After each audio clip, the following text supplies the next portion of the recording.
Grüezi miteinander und hallo zusammen. Ich bin Katrin Erni von swissgermanonline.com und das ist One Minute Swiss German für dich. Heute geht es um Ordinalzahlen und Daten. Der erste.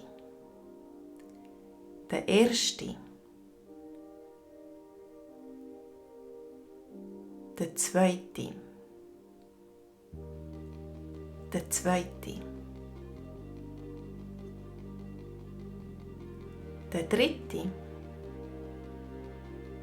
Der dritte.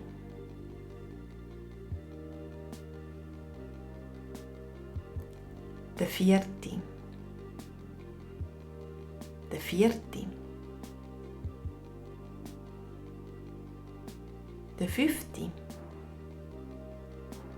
Der fünfte.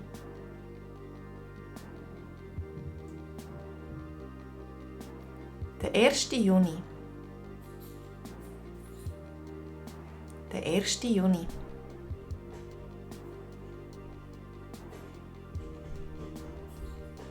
Der 2. März.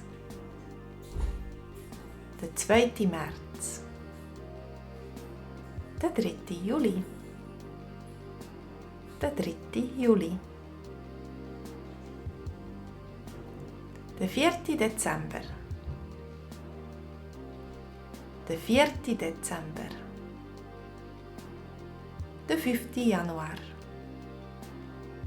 Der 5. Januar.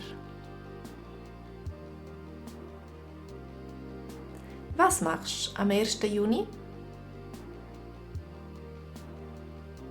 machst du am 1. Juni?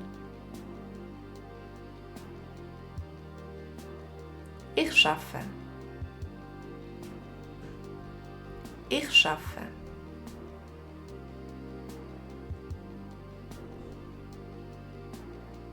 Was hast du am 2. Juli vor?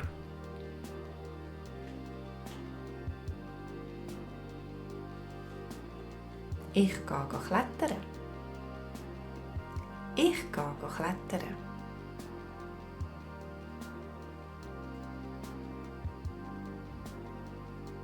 Und du? Was machst du am 1. August? Lass mir doch einen Kommentar unten in den Kommentar. Tschüssli, mach's gut, bis zum nächsten Mal.